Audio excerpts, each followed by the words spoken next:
A lot of news to get to here at noon, including newly released body cam footage of a police-involved shooting here in the metro and new information in the death of an Indiana state trooper. But we do begin with the Supreme Court's decision impacting colleges and students nationwide. Justices just struck down affirmative action. Chief Justice John Roberts said high education, can no longer take race into consideration as a factor for granting admission, overturning decades of legal precedent. ABC's M. Wynn has the latest from the Supreme Court.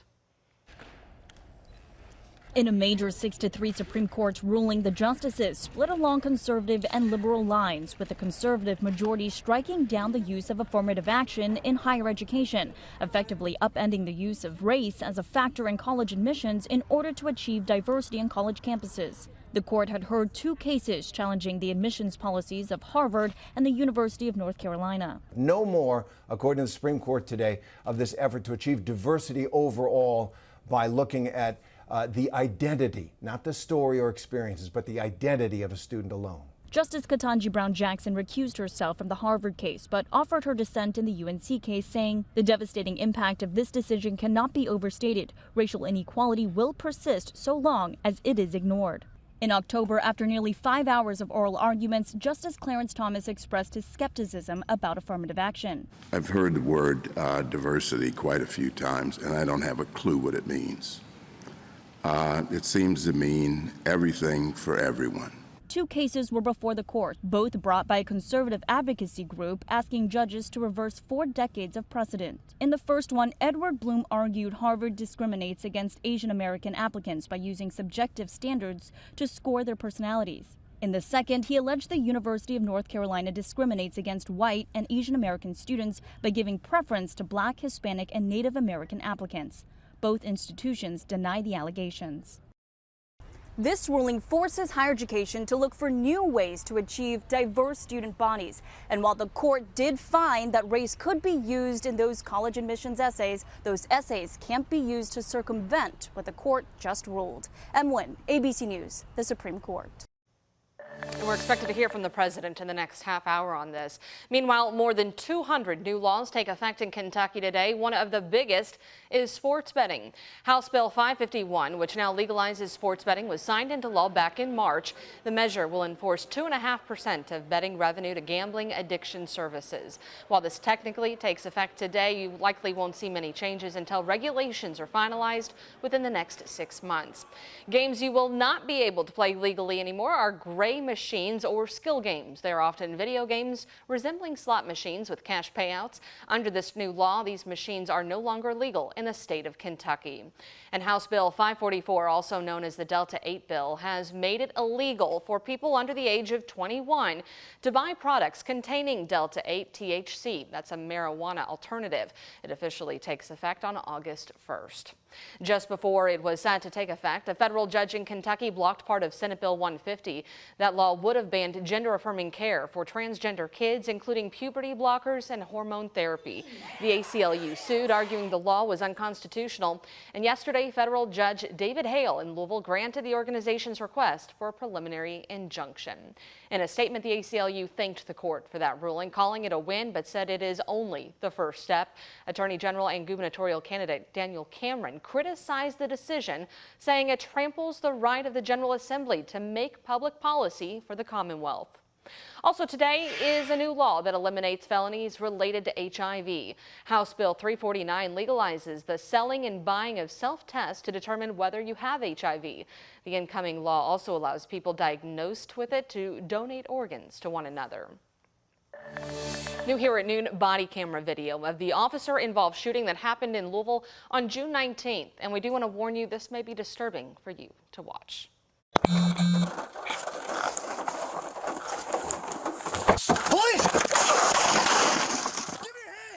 Now, we're going to slow down with the version of this video, which paints a much clearer picture of what happened. It was reported as an attempted carjacking of undercover cops in the Portland neighborhood as officers were watching a house on the street for an unrelated investigation.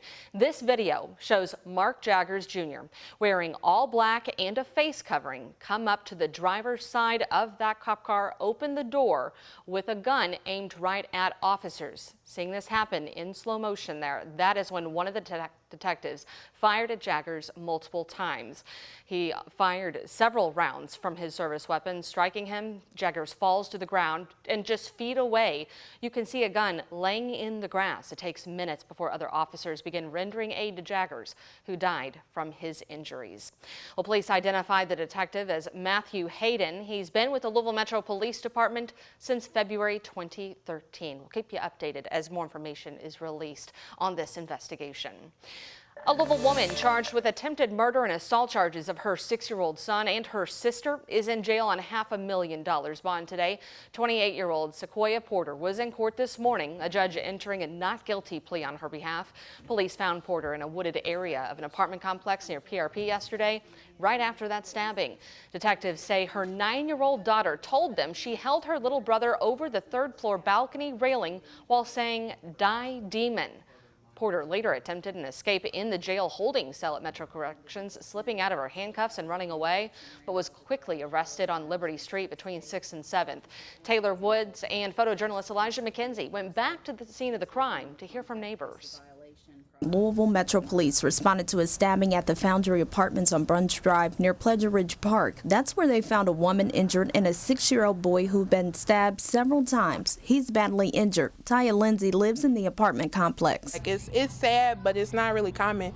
I feel like Louisville's a dangerous place now. According to police, the accused attacker, 28-year-old Sequoia Porter, who they believe is a relative to the victims. Porter fled the scene after the stabbing. LMPD later discovered her hiding in a nearby wooded area. Neighbors say incidents like this do not come as a surprise. I do feel comfortable walking around my neighborhood, but I mean, there do be like little sketchy stuff that do be happening over here to kind of make you be like, let me go in the house. Porter is facing 2 charges of attempted murder and 2 charges of first-degree assault. Jade Smith and Taya Lindsay have been living in this complex since March and say there is no sense of community among neighbors. No, everyone kind of does their own thing. Within 3 months, I can say everyone's to their self here. Although safety is a top concern, they are hoping the stabbing incident brings more attention for heightened security at the apartment complex. I feel like security, they rode through here, they do what they got to do, but we need some more security throughout the night. I mean, things happen at night. And they're hoping and praying that the woman and boy have a speedy recovery from their injuries. I hope he's okay, and I hope that nothing that nothing goes bad while he's recovering. In Louisville, Taylor Woods, WHAS11 on your side. As far as that 6-year-old boy is concerned, police say he was in serious condition and underwent a really long surgery, now recovering. His aunt is also in serious but stable condition. Porter will be back in court on July 7th. An Indiana State Police trooper killed while helping in the chase of a stolen car. And new here at noon, the driver of that car has been arrested and charged. This happened in Hendricks County, which is just west of Indianapolis. ISP said Trooper Aaron Smith was deploying stop sticks for a stolen car when the driver struck him.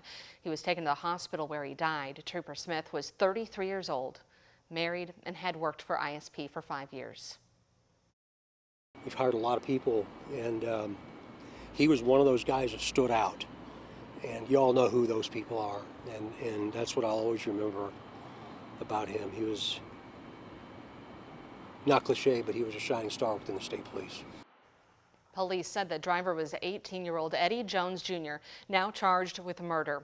Jones and one of his passengers, 19-year-old Demarion Curry, is facing theft charges, and a 15-year-old girl who was reported missing from Missouri was in that car. She is not facing any charges at this time with this case.